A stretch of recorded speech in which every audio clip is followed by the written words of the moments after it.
আসসালামু আলাইকুম গাইস, সবাই কেমন আছেন? আমিও আলহামদুলিল্লাহ ভালো আছি। আজকে রান্না করব রুই মাছ দিয়ে মূলা আলু।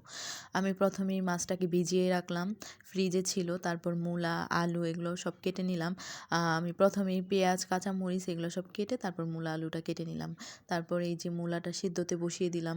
মূলাটা একটু সেদ্ধ করে নিলে মূলার যে একটা গন্ধ আছে ওইটা আর আসে না রান্নার পর। তারপর মাছগুলো ভালো করে ধুয়ে আমি হলুদ আর লবণ এগুলোও মেখে নিলাম। তারপর এই যে ভাজা শুরু করে দিলাম। বেশি কড়া করে ভাজিনি, মোটামুটি আর কি ভেজে নিলাম।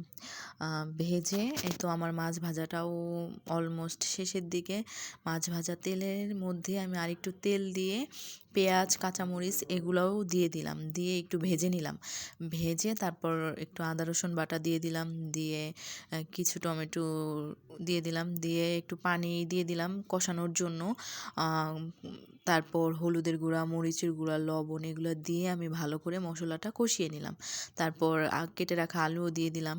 আলুটা দিয়ে ভালো করে কষিয়ে আমি পরে সেদ্ধ মূলাটা দিয়ে দিলাম, দিয়ে ভালো করে কষিয়ে তারপর ঝোলের জন্য আর কি পানি দিয়ে দিব।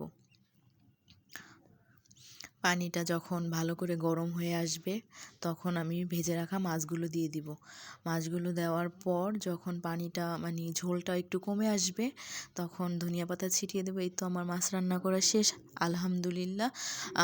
মূলা, আলু, রুই মাছ দিয়ে খুবই মজা লাগে। বন্ডিংটা খুবই সুন্দর হয়েছে আলহামদুলিল্লাহ, খুবই মজা হয়েছে। পেট ভরে ভাত খাইছি।